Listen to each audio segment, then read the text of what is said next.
নিবন্ধনের বাইরে প্রায় ৬ লাখ বিদেশি নাগরিক বাংলাদেশে কাজ করছেন। তাদের নিবন্ধনের আওতায় আনা গেলে বছরে কমপক্ষে $1.5 বিলিয়ন মার্কিন ডলার বা 18,000 কোটি টাকা বাড়তি কর আদায় হবে। এ ব্যাপারে কোনো কার্যকর উদ্যোগ না থাকায় এই বিশাল অঙ্কের রাজস্ব হারাচ্ছে সরকার। এছাড়া বিদেশে অর্থ পাচার বন্ধ করতে বিদ্যমান স্বর্ণ নীতিমালা সংশোধন সহ একগুচ্ছ প্রস্তাব দিয়েছে সরকারের একটি গোয়েন্দা সংস্থা। 2025-26 অর্থ বছরের বাজেট সামনে রেখে সম্প্রতি অর্থ উপদেষ্টা ডক্টর সালেউদ্দিন আহমেদের কাছে প্রস্তাবগুলো প্রতিবেদন আকারে দিয়েছে সংস্থাটি। ওই প্রতিবেদনে দেশের সংকটময় অর্থনীতির নানা দিক বিশ্লেষণ করা হয়েছে। সংস্থাটি মনে করছে অর্থ পাচারের পেছনে বিদ্যমান স্বর্ণ নীতিমালার ফাঁকফোকর অনেকটা দায়ী। কারণ এই নীতিমালার অধীনে বিদেশ থেকে স্বর্ণের বার ও অলংকার আনার ক্ষেত্রে অপব্যবহার হচ্ছে। এক্ষেত্রে স্বর্ণ নীতিমালা সংশোধন চেয়েছে সংস্থাটি।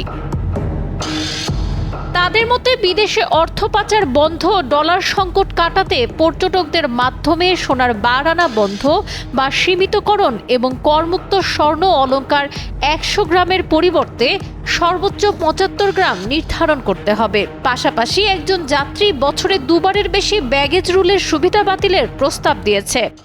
বান্ডেল থাকলে প্রতি সেনমানিতে টাকা বাঁচবে। বিকাশ সেনমানি বান্ডেল কিনে জিতুন প্রতি লেনদেনে। সেখানে অবৈধ লেনদেন ও মানি লন্ডারিং কমাতে ব্যক্তি পর্যায়ে বছরে 50 লাখ টাকার বেশি নগদ উত্তোলনের ক্ষেত্রে 1% হারে উৎসে কর কর্তনেরও সুপারিশ করা হয়েছে এই প্রতিবেদনে।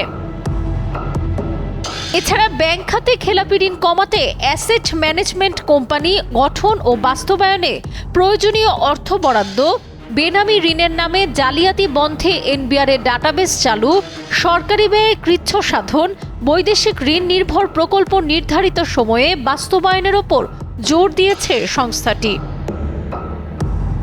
সংশ্লিষ্টদের মতে আইএমএফ এর ঋণের শর্ত পূরণে লক্ষ্যমাত্রার চেয়ে অতিরিক্ত রাজস্ব আহরণ করতে গিয়ে সরকার অনেকটা হিমশিম খেয়ে পড়েছে।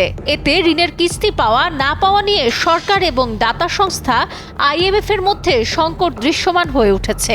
এরই মধ্যে সংশ্লিষ্ট গোয়েন্দা সংস্থা আগামী বাজেটে অতিরিক্ত $1.5 বিলিয়ন মার্কিন ডলার অর্থাৎ 18,000 কোটি টাকা আদায়ের রূপরেখা দেওয়ার পর অর্থ মন্ত্রণালয় এ নিয়ে পর্যালোচনা করছে। অর্থ উপদেষ্টার কাছে পাঠানো সংস্থাটির প্রতিবেদনে উল্লেখ করা হয়, ব্যাংক খাতের অনিয়ম, ঋণ কেলেঙ্কারি, ঊর্ধ্বমুখী মূল্যস্ফীতি ও রিজার্ভ পতনের মতো নানা সংকটের মধ্য দিয়ে বিগত কয়েক অর্থ বছর অতিবাহিত হয়েছে। দীর্ঘমেয়াদী জ্বালানি সংকটে শিল্পের উৎপাদন ও নতুন বিনিয়োগ স্থবিরতা ছিল উল্লেখযোগ্য। এর সঙ্গে যুক্ত হয়েছে সাম্প্রতিক রাজনৈতিক পরিস্থিতি। সাবরিনা কাজী, কালের কণ্ঠ।